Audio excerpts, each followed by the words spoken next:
Hey guys, thanks for joining us on Play Games. My name is Lance, and today I'm looking at a brand new game coming to Kickstarter called Omicron Protocol. This is a new game from Dead Alive Games. It is a 1 to 2 or 2 to 4 player game that takes roughly 1 to 2 hours to play and is a competitive arena combat skirmish game. It also is going to have a solo and a cooperative mode, so there's going to be plenty of different options for players to choose. So in the game itself, this is set in the near future where cybernetics is a part of everyday life. And the city of San Lazaro has come under quarantine because of an unknown virus that is infecting some of its inhabitants and driving them insane.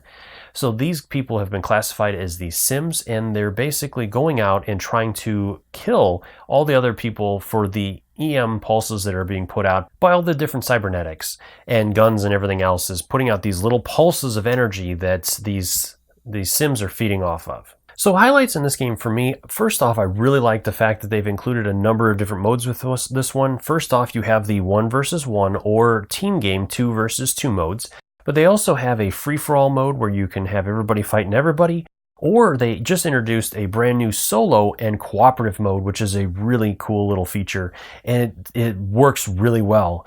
With that one, you have your own deck of cards that is going to handle the Sims. So as a Sim comes out, you'll flip over a card to determine which one comes out. And then it's also going to give it a special power. And as that Sim comes out multiple times, you're going to have additional power cards that are going to stack on each other. So some of those Sims are going to get really nasty really quick. And so as the player or players that are playing, you're going to have to make some hard decisions about whether or not you want to handle the Sims that are coming out, or trying to meet certain objectives that you're trying to get through with the mission. And there'll be a number of missions that are included that will work with the cooperative solo mode as well. Another highlight for me is the way that the combat system works. So in most games, you're just simply rolling dice for the combat to determine what you get. With this one, based on the number of successes you get, you can do damage with those, of course, but you can also do a lot of other things. You can activate different abilities. You can do all kinds of different stuff with them. You can get luck tokens with them. So there's a lot of different options within that. So if you get only a couple of successes, instead of trying to just do 1 point of damage, you could do some other things that could potentially get you in a better position, such as a sidestep or a push to push your enemy, or a number of other things. So depending upon the characters, and each character is going to work completely different, which is another really cool feature within this, is that as you develop your team and choose which members you want to take, each member has a very important role within the team and will function differently. So it's not just taking a team of 4 guys that all basically work the same. This one provides each team member having unique abilities and different types of attacks. Some guys special in melee, some specialize in range, some have powers that they can use. So lots of different options within that. And then, like I said, with that dice mitigation system, even if you have those players that really hate dice and just feel like they're always against them, they have an option there as well with the luck system. You can spend those luck tokens to increase or decrease dice rolls to help you get those critical successes that you desperately need in certain situations. And the final highlight for me is the Sims themselves. So most skirmish games, you're just taking your faction against your opponent's faction, and then depending upon how things happen as you strategize and move around, and that one player is going to come out on top. Well, this game introduces a non-player faction, the Sims, that basically are going to be tormenting both players. And as each player takes their turn, at the end of their turn, based on what they do and the EM noise that they emit, they're going to trigger Sims that are around them to move, and your opponent is going to control those, so that they will move and then attack any character that they're close to. So some really interesting things with that, where you're going to have to deal with this third faction. And they can really overwhelm you very quick. They get a horde kind of formation going, and they can wipe you out. I mean, a lot of the times you look at it and you're like, okay, I can handle that a little bit later down the line or whatever, but they get a lot of enemies out quickly. So it's definitely going to be something that the players are going to have to deal with throughout the game. So a really interesting feature there as well. Of course, these are just my opinions. I'd love to hear from you guys as well. Let me know in the comments below what you guys think on this. If this is one you're looking at backing, why or why not? And if you like these videos, if you like what I do, please consider that like button, subscribe to my channel, as it really does help me continue to grow and produce these videos. And if you want to stay up to date on all my videos, also consider ringing that bell so you get notifications anytime I release new content. So let's head to the table and I'll show you what this one's all about. The core game is going to come with 2 main factions, and the first one I'm going to look at are the Peacemakers. These are your law enforcement or military personnel, and each member of the faction is going to have its own special active and passive abilities and its own set of stats. Each character is also going to specialize. Some of them will have multiple weapons, some of them will only have weapons for melee or ranged combat, and some will use their powers and abilities more than weapons. So each member is going to offer a unique aspect within that faction, and so when setting up, you're going to choose 4 characters that you want to play, and that is part of the fun of creating a team, coming up with a different combination to meet the needs of what your play style is.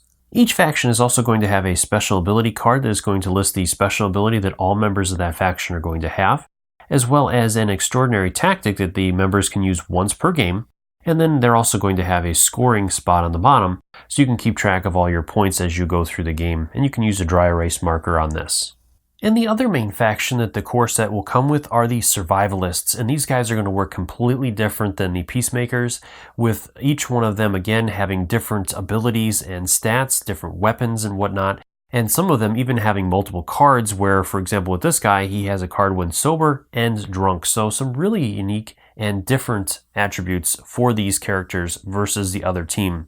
So, like I said, each faction is going to work completely different. And then on the Survivals faction, again, they have an ability that will be active for their members and an extraordinary talent that they can use once per game. The expansion is also going to add 2 brand new factions to the game. The first one are the animals, and as you can see, you're actually going to be playing as different animals with this faction. And for some unknown reason, these animals have gained a ton of intelligence, and so they're able to step up and compete right along with the humans for these different objectives and whatnot. So a really neat, different option for the players. And you can even play as a big elephant or a bear. So some really cool, really neat features with this. And they have their own special faction card with their own special abilities as well.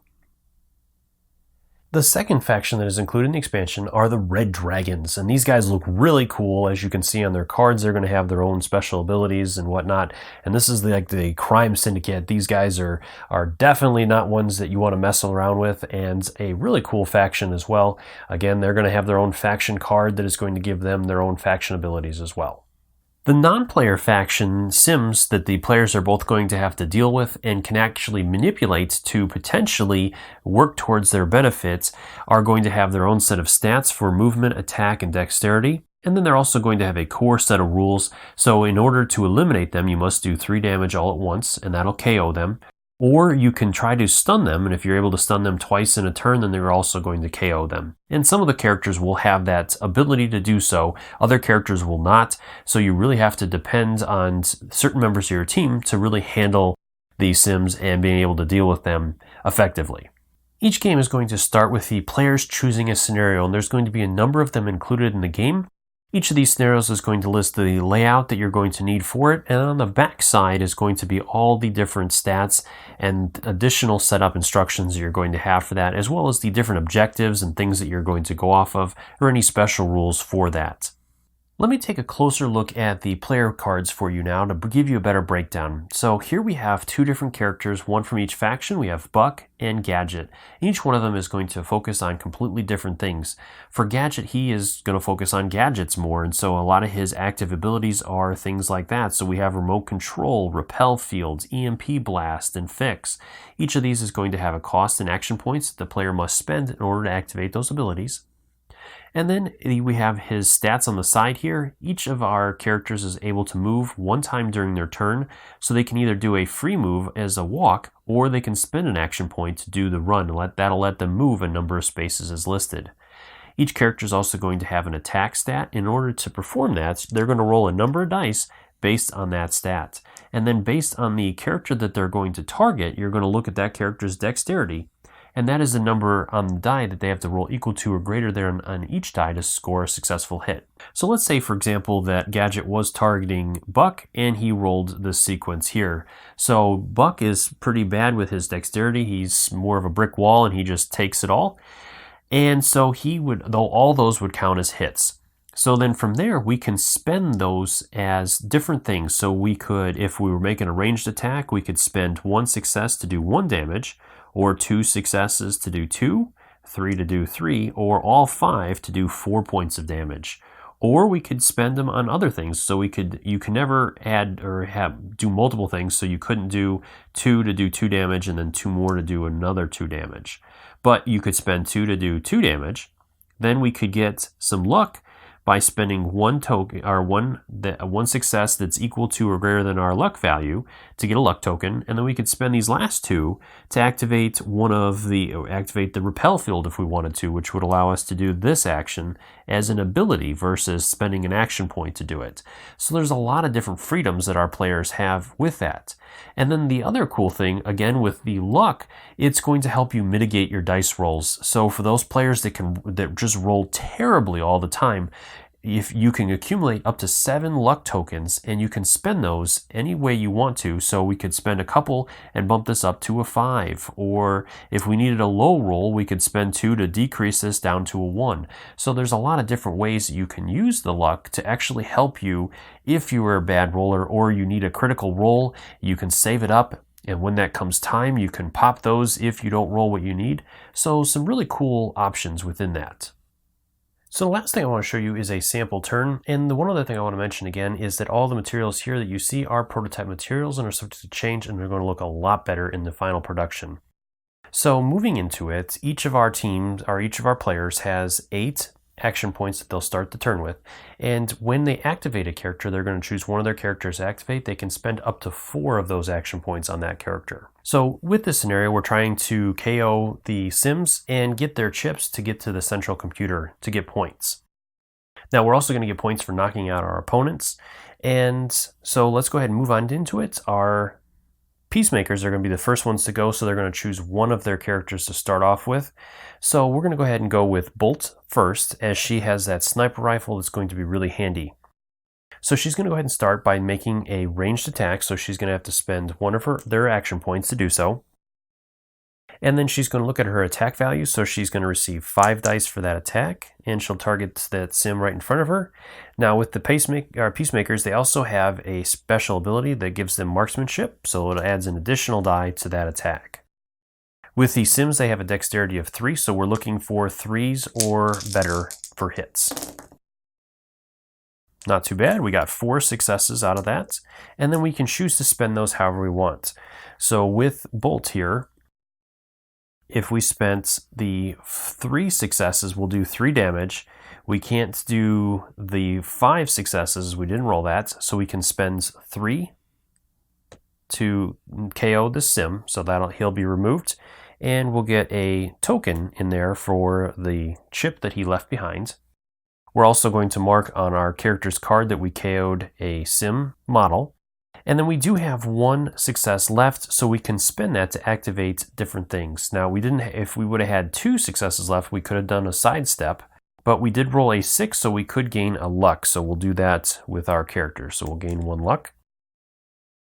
Now, she does have the sniper shot, so she cannot move on the same turn that she takes a shot. So we're going to go ahead and finish off Bolt there. And with her sniper, it generates 4 EM noise. So she's got that, and we haven't done anything else. So then at the end of her turn, she has a radius based on the EM noise that she generated.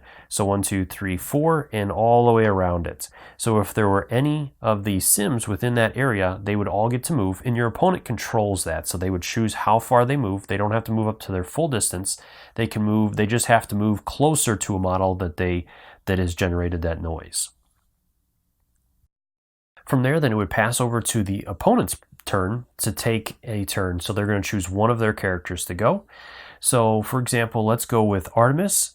And so she's going to do a move action first. That's going to let her move up to 5 or do a walk so that she's not spending an action point. So 1, 2, 3, 4, 5. And then she's going to go ahead and take a double shot. So that is going to cost an action point. And it can only be done once per turn.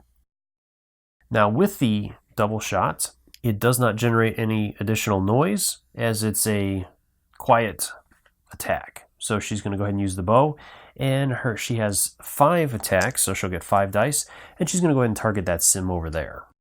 So then she'll roll, and she's looking, all of them were successes.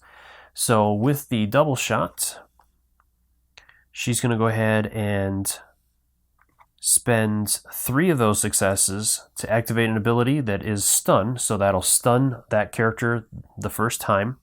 And then she's going to spend 2 more to sidestep 1. And then she'll go ahead and do her second attack against that character. Not as good this time. We got 3 successes, but that's enough to do the stun a second time, which will eliminate that character. And then we'll have a token in there. And again, she didn't generate any noise because she didn't do anything that generated noise. So then it would go back to our other player, and this is going to continue going until all of our players have activated all of their models. At the end of the round then, each of the players that had a noise generated is going to resolve an additional spawn. So then we would spawn a new sim in a location that is closest to that noise. And then that sim would immediately activate. So we would move them up to its movement of 2. And if it was next to any character, not just the character that generated the noise, it'll attack that character. Then finally, on the back of the scenario card, it's also going to tell you how many additional sims are going to be spawned at the end of the turn. And then the players will divide those up, and each of them will spawn them out of the spawn points that are closest to the models. And then this is going to continue going a number of rounds based on the scenario you've chosen to play. The last thing I want to cover is a brand new mode that is introduced for this particular campaign. So a lot of people have been asking for a solo co-op mode, so that's what they have done. They have created this really cool mode with this. And with this, they're going to have a custom deck of Sims cards. They're going to give these Sims special powers as they are spawned. So with that, as you guys can see here, I don't have any physical cards, so I'm going to pop them up on the screen for you. And so each time you have to spawn a sim, you're going to draw a new card from the deck, and it's going to give that sim a special power, and each of the sims is going to have different powers. As more sims of the same type come out, their powers will stack, so they're going to become more and more difficult to handle. So as the players or player, you're going to have to decide how to handle them and eliminate them. And each time you eliminate a sim, you'll remove one of those cards of your choice from their set if they have multiple cards. And when the last sim of that type is eliminated, you're going to remove any remaining cards from that set.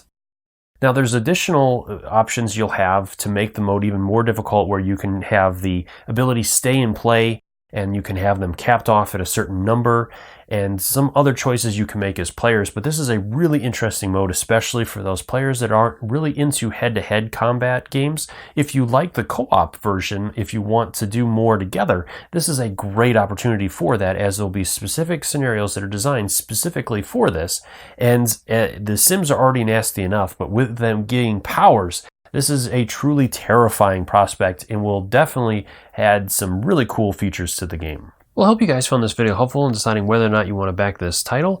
If you have any questions or comments, leave those in the comment section below and I'll do my best to answer them. Or swing by the Kickstarter's main page and drop any questions you have there. I'm sure the creators would love to hear from you guys and are more than happy to answer any questions you have. As always, if you found these videos helpful, if you like what I do, please consider hitting that like button and subscribing to my channels. It really does make a big difference, helps me to continue to grow and produce these videos. Until next time, I'll see you guys later.